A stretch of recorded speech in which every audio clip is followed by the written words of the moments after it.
आइए जानते हैं आज के प्रमुख अंतर्राष्ट्रीय खबरों को, लेकिन उससे पहले एक नजर आज के हेडलाइंस पर। राफेल स्कॉर्पियन पनडुब्बी, पीएम मोदी का फ्रांस में भव्य स्वागत। राष्ट्रपति मैक्रो के साथ साइन होगी कई मिलिट्री डील। महाराष्ट्र में मंत्रियों के विभागों के बंटवारे में कहां फंसा है पेच, और क्या चाहते हैं अजित पवार। पटवारी परीक्षा परिणाम भर्ती पर सीएम शिवराज की बड़ी घोषणा, नियुक्तियों पर लगाई रोक। सिंधिया के महल में राष्ट्रपति का शाही स्वागत, महाराज ने खुद परोसा खाना। जेल में बंद मुख्तार अंसारी की ढीली नहीं पड़ी अकड़, पेशी के दौरान गवाह को धमकाया। कुल्लू लाहौल से निकाले 60,000 पर्यटक, 7वें दिन भी कई क्षेत्रों में बिजली पानी की आपूर्ति ठप। पाकिस्तान के पीएम शहबाज ने किया सत्ता छोड़ने का ऐलान। अब इंडियन आर्मी की चहेती बनेगी Mahindra Scorpio classic, normal variant से होगी अलग।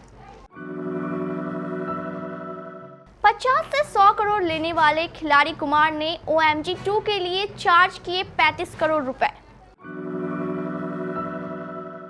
यशस्वी जायसवाल और रोहित शर्मा का कहर नहीं भूल पाएगी वेस्टइंडीज, बने कई ऐतिहासिक रिकॉर्ड्स। प्रधानमंत्री नरेंद्र मोदी 2 दिवसीय दौरे के लिए फ्रांस की राजधानी पेरिस पहुंच गए हैं। पीएम मोदी यहां 14 जुलाई को बैस्टिल डे के मौके पर शिरकत करेंगे। उनके इस दौरे को भारत और फ्रांस के रक्षा संबंधों के लिए काफी महत्वपूर्ण माना जा रहा है।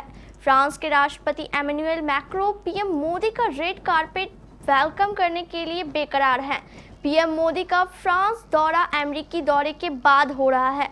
जून महीने के अंत में पीएम मोदी का अमेरिकी राष्ट्रपति जो बाइडेन ने व्हाइट हाउस में राजकीय स्वागत किया था। फ्रांस की इस डील के जरिए भारतीय नौसेना को 22 सिंगल सीटर राफेल मरीन विमान के साथ साथ 4 ट्रेनर जेट भी मिलने की संभावना है। रक्षा विशेषज्ञों के अनुसार विमान और पनडुब्बियों की तत्काल आवश्यकता है। राष्ट्रवादी कांग्रेस पार्टी में अजित पवार के नेतृत्व में हुई बगावत के बाद से महाराष्ट्र में सियासी तापमान बढ़ा हुआ है।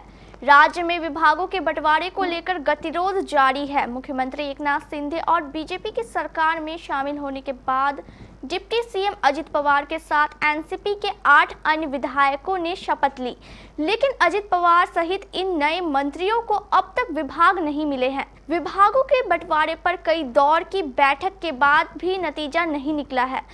आज शाम तक विभागों के बंटवारे का ऐलान संभव है। पटवारी भर्ती परीक्षा में गड़बड़ी के आरोपों के बीच मुख्यमंत्री शिवराज सिंह चौहान ने गुरुवार को नियुक्तियों पर रोक लगा दी। साथ ही विधायक के कॉलेज में बने परीक्षा केंद्र के परिणाम की नए सिरे से जांच कराने के निर्देश दिए हैं।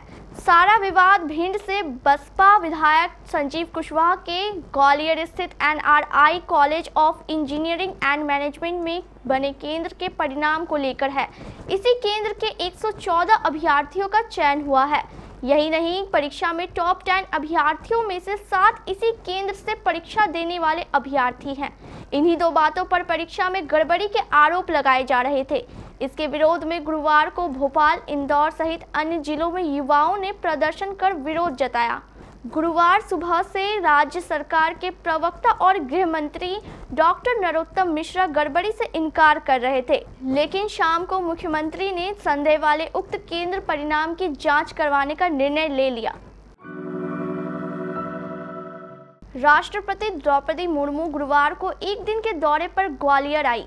वे Atal Bihari Vajpayee Indian institute of information technology के 4थे दीक्षांत समारोह में शामिल हुई। इससे पहले वे ग्वालियर राजघराने के शाही महल सिंधिया पैलेस में गई। इस मौके पर मुख्यमंत्री शिवराज सिंह चौहान और राज्यपाल मंगू भाई पटेल भी मौजूद रहे। सिंधिया पैलेस पहुंचने पर राष्ट्रपति का शाही अंदाज में स्वागत किया गया। ग्वालियर के महाराज और केंद्रीय मंत्री ज्योतिरादित्य सिंधिया ने अपनी पत्नी प्रियदर्शनी राजे के साथ उनकी अगवानी की। महल के मुख्य द्वार के पास नृत्यांगनाओं और लोक कलाकारों के दल ने उनका स्वागत किया। माफिया मुख्तार अंसारी पर वीडियो कॉन्फ्रेंसिंग के दौरान गवाह को धमकाने का मुकदमा दर्ज किया गया है। आजमगढ़ पुलिस ने मुकदमा दर्ज कर मामले की जांच शुरू कर दी है। दरअसल आजमगढ़ में पेशी के दौरान बांदा जेल से वीडियो कॉन्फ्रेंसिंग के जरिए जुड़े मुख्तार ने गवाही देने वाले की फोटो भेजने की बात कही थी, जिसके बाद उसके खिलाफ कानूनी शिकंजा कसा गया है।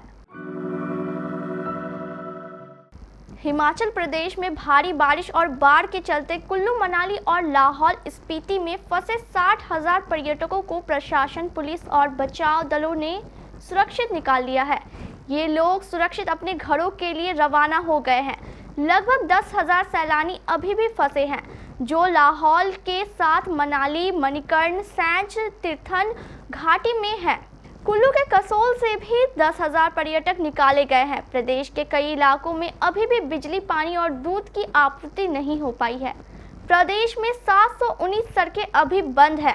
कालका शिमला हाईवे बहाल कर दिया गया है। गुरुवार को पाकिस्तान के प्रधानमंत्री शहबाज शरीफ ने देश की जनता के सामने ऐलान किया है कि अगस्त में उनकी सरकार एक अंतरिम व्यवस्था के तहत सत्ता से हट जाएगी। पाकिस्तान के पीएम ने टेलीविजन पर राष्ट्र के नाम संबोधन में जनता को ये भरोसा दिलाया।